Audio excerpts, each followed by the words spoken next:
Bom dia, povo! Vocês estão aí? Já estudaram hoje? Eu já, e vou passar para vocês o resumo da aula que eu acabei de estudar. É Introdução à AFO, Administração Financeira e Orçamentária. Então, o que essa disciplina estuda? A administração financeira e orçamentária, ela estuda a administração das finanças e do orçamento público. Então, dentro dessa disciplina, a gente vê como que o Estado administra os recursos públicos para que ele possa alcançar os seus objetivos. Então, a gente estuda, a gente quer saber como que é o funcionamento do Estado em relação aos recursos públicos. Então, esse é o objetivo dessa disciplina. Então, AFO, Administração Financeira e Orçamentária, é o estudo das finanças e do orçamento público. Então, gente, a administração, que é o título dessa disciplina, né? A AFO, Administração Financeira e Orçamentária, ela serve para quê? Quando a gente faz uma administração, para nos planejarmos e alcançarmos os nossos objetivos, né? Se você não consegue fazer uma boa administração, fica difícil você atingir os objetivos. Então, é por isso que existe a tal da administração. Por quê? Porque a administração usa a racionalidade para gerenciar os recursos e atingir os objetivos. Então, nós temos AFO, que significa Administração Financeira e Orçamentária. O que é o orçamento? O orçamento público significa o nosso dinheiro que o Estado, o governo arrecadou, e esse dinheiro está pronto para ser gasto pela administração pública. Então, é preciso que a administração pública faça um bom planejamento para gastar esse nosso dinheiro de forma eficiente. Então, daí a importância da administração financeira e orçamentária. Gente, lá no século XIII, na Inglaterra, o povo já tinha percebido que era importante fazer um bom planejamento dos recursos e das finanças públicas para alcançar os objetivos almejados pela sociedade. E quais eram esses objetivos almejados pela sociedade? É todos terem uma vida digna, né? O desenvolvimento econômico, é o bem-estar do povo. Então, desde o século XIII na Inglaterra, o povo já percebeu, sem administração, sem planejamento, a gente não consegue alcançar os objetivos. Então, gente, surgiu também o direito financeiro. O que é o direito financeiro? É o ramo do direito público que vai disciplinar a atividade financeira do Estado. Então, esse direito público, ele abrange todas aquelas atividades relacionadas com as receitas públicas, as despesas públicas, o crédito público e o orçamento. Então, é o direito financeiro que vai estudar todas essas atividades. Então, aqui dentro da nossa disciplina, será que a gente vai estudar direito financeiro? Claro que sim, né?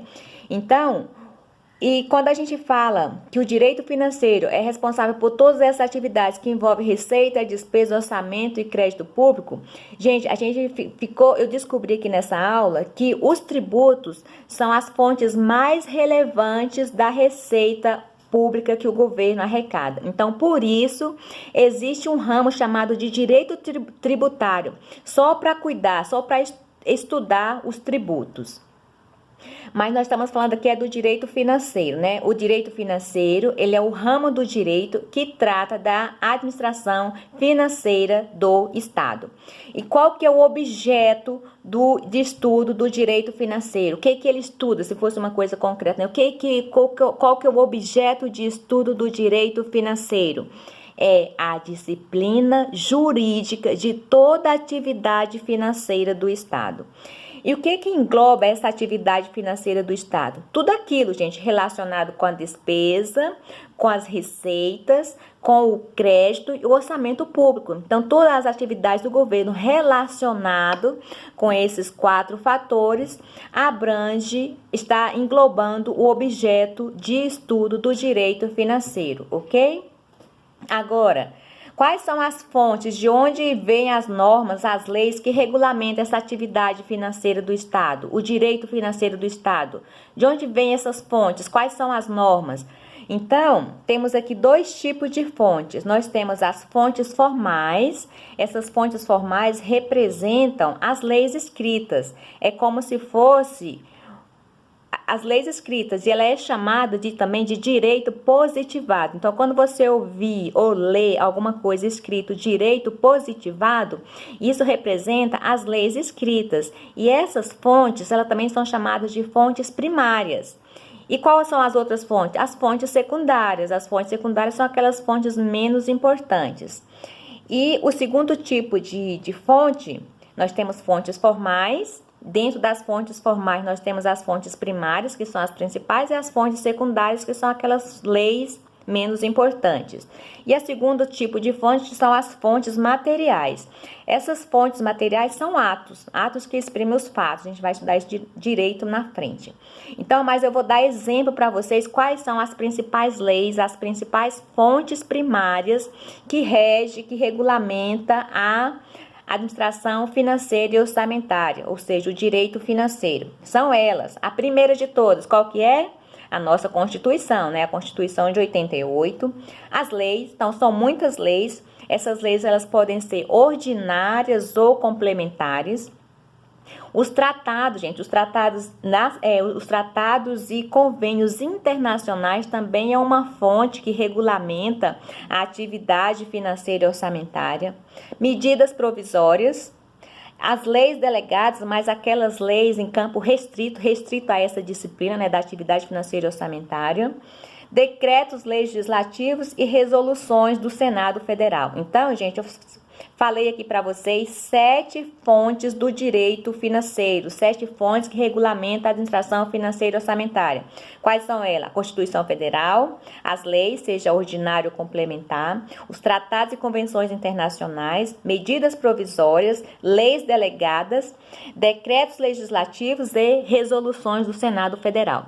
Aí, gente, dentro das leis, existem 2 que são muito importantes para essa disciplina de AFO, né? Quais são essas 2 leis? A Lei de Responsabilidade Fiscal e a Lei 4.320 de 64. Essa Lei 4.320 de 64, ela dispõe sobre as normas gerais do direito financeiro para fazer a elaboração e controle dos orçamentos e dos balanços da onde? Da União, dos estados, dos municípios e do Distrito Federal.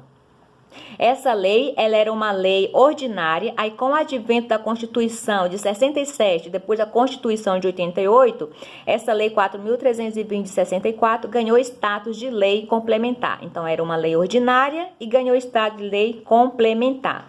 Então, essa é uma lei muito importante dentro do direito financeiro, dentro aqui do nosso estudo de AFO. A segunda lei é a Lei de Responsabilidade Fiscal, também é uma lei complementar. E essa lei estabelece normas de finanças públicas, mas relacionado com a gestão fiscal, né? Então, voltado para a responsabilidade da gestão fiscal. Então, agora eu pergunto, quem tem competência para legislar sobre o direito financeiro? Legislar é o quê? Criar leis, editar leis, né? Quem tem competência para fazer isso? E quem responde é a Constituição Federal. Ela fala quem? Todos os entes. A União, os estados e o DF. Os municípios? Não. Os municípios não têm competência para legislar nesse assunto. E a Constituição de 88, ela vai mais além. Ela fala que é competência de todos esses entes, da União, dos estados e do DF, criar leis sobre direito tributário, direito financeiro, direito penitenciário, direito econômico, direito urbanístico e também sobre o orçamento. Então, eu lembro aqui do nosso professor Marcel, que ele criou um mnemônico para a gente lembrar aqui quais são os direitos que são concorrentes de todos da União, dos estados e do DF. Aí ele falou tributário, financeiro, econômico, penitenciário, urbanístico e orçamento. Aí ele criou o mnemônico Trifipeneco. Aí vocês gravam isso, que aí vocês vão saber que isso é de competência desses 3 entes para legislar, ou seja, criar leis a respeito desses direitos. Aí, só para finalizar, a União, ela é responsável por fazer as normas gerais. Os estados e o DF vai criar as normas complementares.